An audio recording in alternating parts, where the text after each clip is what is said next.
What I want to do now is show you the value of using a virtual desktop to do full screen video captures.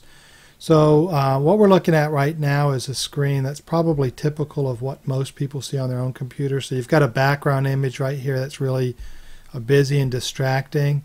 And then you've got different application icons, shortcuts, folders on your desktop. So all those things are kind of busy. Now when you're doing a screencast, a lot of times you can just do a screencast video of the application, so it really never matters what's on your desktop.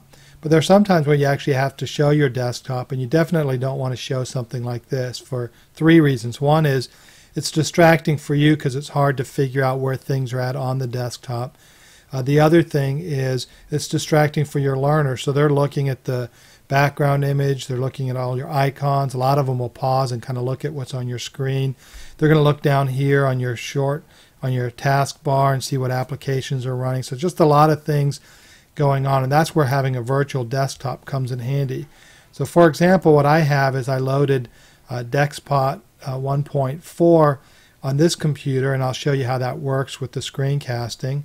So I'm going to go ahead and minimize that. Now I actually have the default 4 desktop. So if I hit Alt-1, this is my real desktop, and you can see I'm a Seattle Sounders fan. And I don't want all this stuff showing while I do a screen capture. What I really want is something like this. So I go to my desktop 3, and this is a clean desktop. What you can see is I just have PowerPoint open. If I minimize PowerPoint, you'll notice all I have is a start bar so that I can access different files that I might want to access, and I also have my taskbar down here, but you'll notice there's no system tray down here, so you can't see other applications. So basically what you have is just a black screen with just the information I want on it, and that's what you want. So let's go back to desktop 2. I'm going to hit Alt-2, and I loaded DexPot on here. So if I right click on the DexPot icon, you can see I've got 4 desktops. Now you can go into the settings and have as many desktops as you want. You can play around with the different settings. I won't go into all of that. We're going to go ahead and configure the desktop. So what we want to do is make desktop number 2 a clean one as well. So I'm going to go ahead, and we're on desktop 2 over here. And you'll notice I've got some tabs up here. In the first tab, what I'm going to do is look at my resolution. Now one of the problems I have is I have a 30-inch monitor, so the 30-inch monitor gives me a 2560 by 1600 resolution, and that's way too big if I want to do full screen captures for most people. So I want to go ahead and set up my desktop to be 1024 by 768. And I can go ahead and make a note here so I know what this is, and I can call that 1024 768 clean. So then I know it's going to be clean. And I can, there's a bunch of other things you can do on here. We won't go into that. So I'm going to go to background, and what I want to do is remove the picture, and then I'm going to use a desktop color. I like to use black, but we'll just change it to gray so you can see that it changes it. So we'll change it to gray, and we've got a clean desktop now. And I can look up here and see what applications or what do I want on the desktop.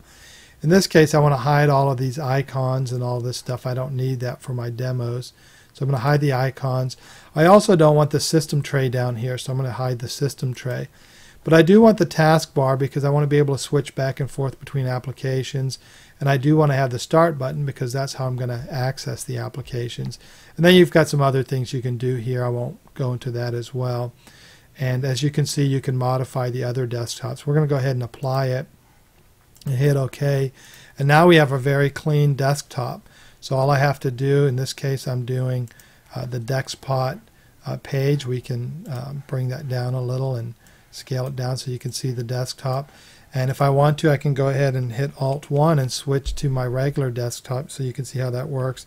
I'm going to hit Alt-2 and switch back to this one. So this is a gray one, and then Alt-3 is my third desktop, and this is a black one with PowerPoint that's available. If I wanted to, I could turn it off so none of this stuff is on here. It's a completely blank screen. But that's basically how to create a virtual desktop that you can use for full screen video captures, and that gets rid of all of that extraneous detail and protects any proprietary information you might have on your desktop.